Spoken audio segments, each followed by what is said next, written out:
گھر کا ماحول دھیرے دھیرے نارمل ہونے لگا تھا۔ ظاہر میں سب پہلے جیسا ہو گیا تھا۔ تبھی چچا چچی جان کے آنے کی ہلچل مچ گئی۔ انہیں دیکھتے ہی کرن کے زخموں سے ٹیس اٹھنے لگی۔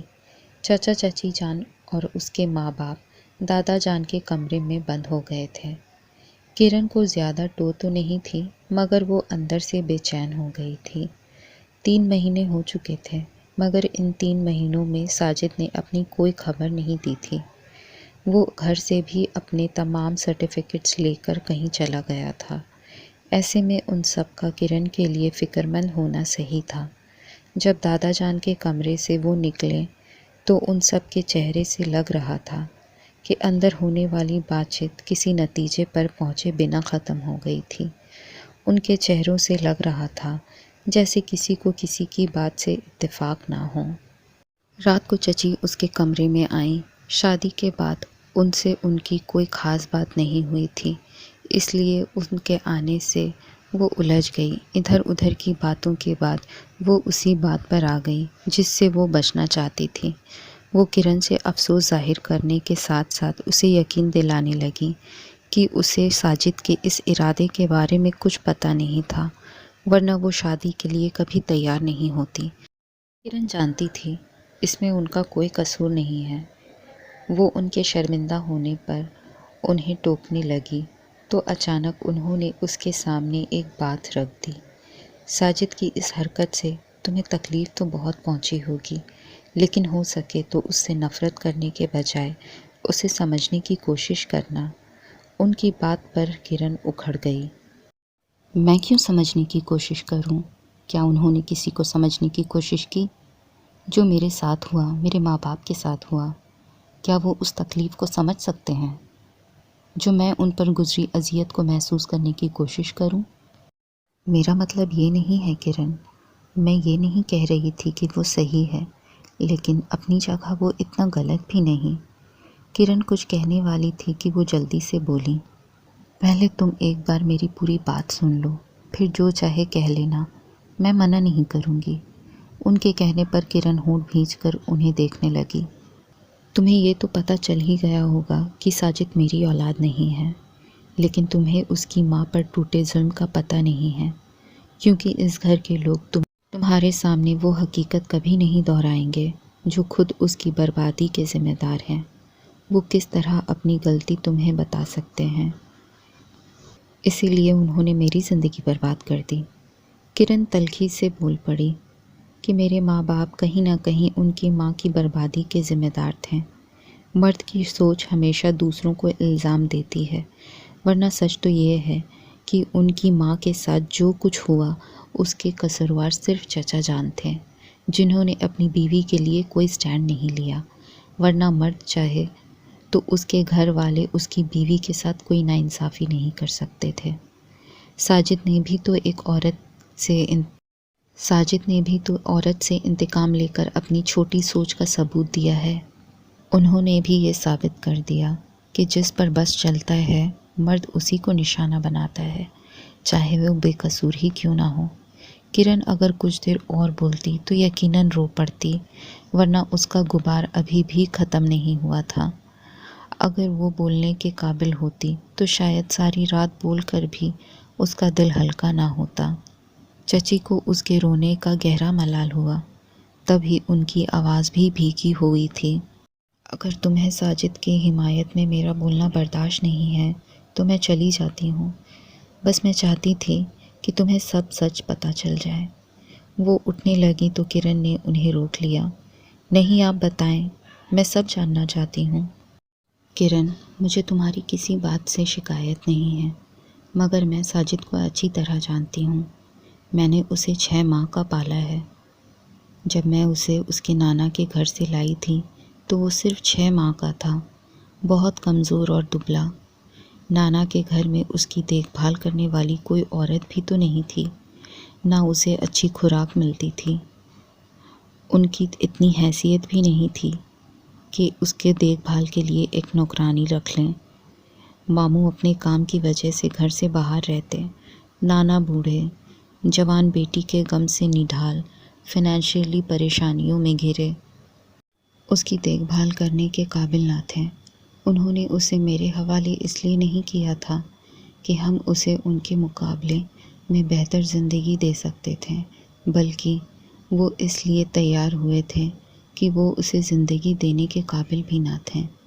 اس کا دودھ تک کا خرچہ برداشت نہیں کر سکتے تھے۔ اسے میری گود میں ڈالتے ہوئے ساجد کے نانا نے صاف کہہ دیا تھا کہ میں اپنا یہ بچہ اپنی بیٹی کے قاتل کو نہیں دے رہا، اس شریف عورت کو دے رہا ہوں جو شوہر کی اصلیت کھل جانے پر بھی محض اپنے بچے کی بھلائی کے لیے خود اس کا گھر ڈھونڈتی اسے لینے آئی ہے۔ صرف میرے بھروسے انہوں نے ساجد کو میرے حوالے کر دیا تھا۔ میں نے بھی ساجد کو کبھی اس کی ماں کے ساتھ ہوئی ناانصافیوں کے بارے میں نہیں بتایا۔ وہ عورت تو مر چکی، لیکن ساجد کے لیے وہ سب جاننا اذیت ناک ہوتا۔ اپنے باپ سے اسے نفرت ہو جائے گی، مگر ایسی باتیں کب چھپتی ہیں؟ میرے پاپا کا کاروبار دوسرے شہر میں تھا۔ میرا کوئی بھائی نہیں تھا، اس لیے پاپا کی شرط تھی کہ وہ میری شادی ایک ایسے شخص سے کریں گے جو ان کا سارا کاروبار سنبھال لے۔ اس لیے تمہارے چچا شادی کے بعد اسی شہر میں آ گئے تھے۔ اگر ہم لوگ وہیں رہتے تو شاید ساجد کو کبھی پتہ ہی نہیں چلتا کہ میں اس کی سوتیلی ماں ہوں، لیکن جب ہم کبھی یہاں آتے تو اسے ہر بار کچھ نہ کچھ پتہ چل جاتا تھا۔ اسے یہی پتہ چلا تھا کہ میں اس کی سگی ماں نہیں ہوں۔ اس وقت وہ بہت چھوٹا تھا، اس کے لیے یہ بات بہت بڑا صدمہ تھی۔ ہم نے اسے بہت مشکل سے سنبھالا، لیکن اصل دھکا تو اسے اس وقت لگا جب وہ اسکول کے ٹرپ میں یہاں آیا تھا اور اس ہوٹل میں ٹھہرا تھا جہاں اس کے ماموں مینیجر تھے۔ وہ اسے پہچان گئے اور انہوں نے جو کچھ اسے بتایا وہ ساجد کے لیے ہی نہیں بلکہ میرے لیے بھی ناقابل یقین تھی۔ ساجد اس وقت 8th اسٹینڈرڈ میں تھا۔ اس کے لیے یہ سب آسان نہیں تھا۔ ایک طرح سے اس کے ماموں نے اسے یہ سب بتا کر اس پر ظلم ہی کیا تھا۔ میں تو صرف اتنا ہی جانتی تھی کہ ساجد کی ماں نے شادی کے 4 ماہ بعد ہی گھر والوں کے ناک میں دم کر دیا تھا۔ پھر وہ مائکے جا کر بیٹھ گئی۔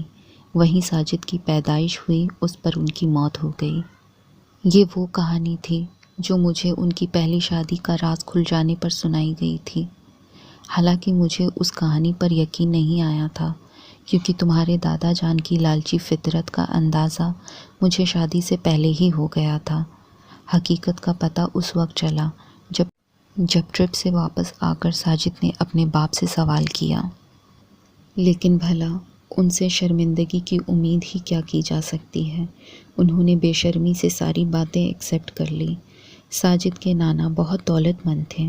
تمہارے دادا جان کو امید تھی کہ وہاں سے خوب جہیز ملے گا، لیکن مہندی کے وقت کچھ کپڑے اور زیور دیکھ کر انہیں فکر ہو گئی۔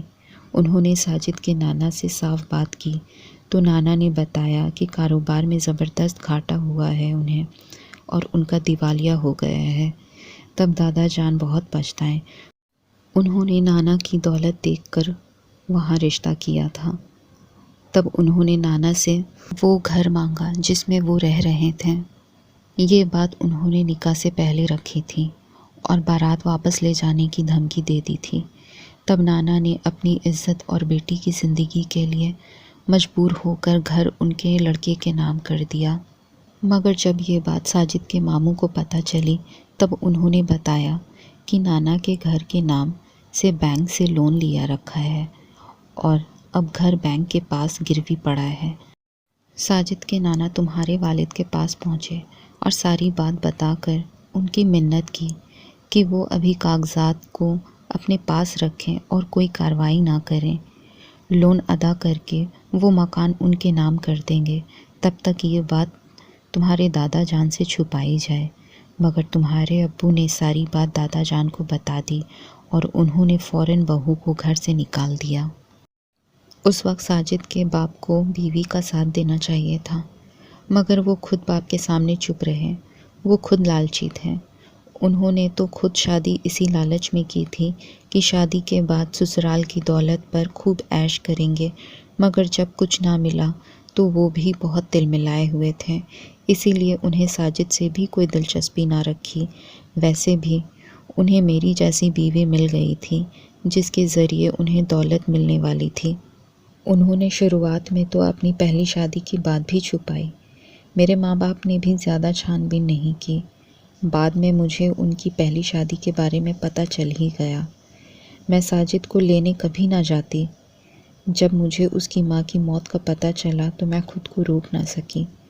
مجھے یہ بھی پتہ چلا کہ ساجد کی ماں کی موت ساجد کی پیدائش پر نہیں بلکہ کم کھانے کی وجہ سے، ٹینشن اور ٹریٹمنٹ ٹھیک سے نہ ملنے کی وجہ سے ہوئی تھی۔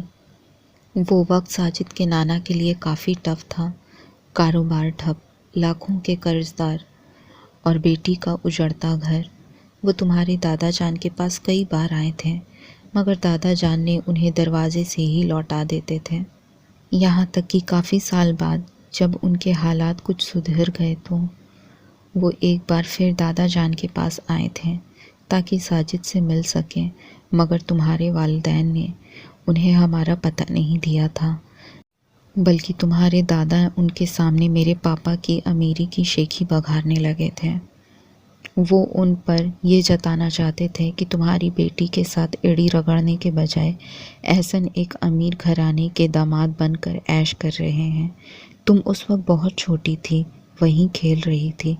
ساجد کے نانا نے تمہیں دیکھ کر کہا تھا، تمہارے ساتھ بھی ایک بیٹی ہے، کل تمہارے ساتھ بھی ایسا ہو سکتا ہے، کچھ تو خدا کا خوف کرو۔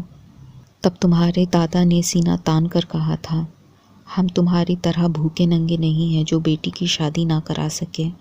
امیروں کی بیٹی مائکے میں بھی شان سے رہتی ہیں اور سسرال میں بھی۔ سسرالی ان کے گھر ماتھا ٹیکتے بارات لاتے ہیں، انہیں بارات واپس لے جانے کی دھمکی نہیں دیتے۔ ساجد نے اپنے ماموں سے جو کچھ سنا، اگر میرے شوہر نے اس وقت اس بات کو ایکسیپٹ نہیں کیا ہوتا تو شاید میں کبھی یقین نہیں کرتی۔ کاش احسان اس وقت انہیں جھٹال دیتے۔ یہ حقیقت ساجد پر قیامت بن کر ٹوٹی تھی۔ احسن نے تو یہ کہہ کر ساجد کی زبان بند کر دی تھی کہ پیسہ زندگی کے لیے بہت ضروری ہے۔ جہیز کی لعنت اور زور بازو پر کمائی دولت کی فلسفی حقیقت زندگی میں نہیں چلتے۔ تم اگر آج یہ عیش و آرام کی زندگی جی رہے ہو تو صرف اسی لیے کہ میں تمہاری ماں کو چھوڑ کر ایک ایسی عورت سے شادی کی جس کے پاس خوب دولت ہے، ورنہ میں کوئی معمولی جاب کر رہا ہوتا اور تم بھی کسی مڈل کلاس گھرانے کے بچوں کی طرح زندگی گزار رہے ہوتے۔ اسکول کے جس ٹرپ سے لوٹ کر تم مجھ سے نفرت محسوس کر رہے ہو، اس ٹرپ پر تم اتنے مہنگے اسکول میں پڑھنے کی وجہ سے ہی گئے تھے۔ اس دن کے بعد سے ساجد نے ان کے سامنے کچھ نہیں کہا، مگر اس کا ہر ایک عمل چیخ چیخ کر کہتا تھا کہ وہ اپنے باپ اور دادا سے شدید نفرت کرتا ہے۔ اس نے اس مہنگے اسکول کو چھوڑ دیا اور ایک معمولی سے اسکول میں ایڈمیشن لے لیا جس کی فیس وہ خود ٹیوشن دے کر دیتا تھا۔ اس نے اپنے باپ سے بات تک کرنا چھوڑ دی۔ وہ میری بہت عزت کرتا تھا، مگر میرے سمجھانے ڈانٹنے یہاں تک کہ ناراض ہو جانے پر بھی وہ اپنے فیصلے سے نہیں ہٹا۔ وہ اپنے لیے کپڑے اور جوتے تک اپنے کمائے پیسوں سے خریدتا تھا۔ میں اسے ماجد کی طرح باہر بھیجنا چاہتی تھی پڑھائی کرنے کے لیے، مگر وہ مجھ سے ایک پیسے نہیں لینا چاہتا تھا۔ میں تو حیران تھی کہ وہ شادی احسن کے پیسے سے کرنے کے لیے کیسے تیار ہو گیا، مگر اس کی وجہ مجھے اب سمجھ آ گئی تھی، ورنہ میں اسے پڑھائی کے ساتھ 2 شفٹ میں کام کرتا دیکھ کر کڑتی رہتی تھی، مگر اس کے چہرے سے کبھی ظاہر نہیں ہوا کہ اس کے اندر کتنے طوفان چھپے ہوئے ہیں۔ میں نے کبھی اسے لاچاری کا شکار ہوتے نہیں دیکھا تھا۔ کتنی محنت کے باوجود میں نے اسے کبھی جھنجھلاتے نہیں دیکھا تھا۔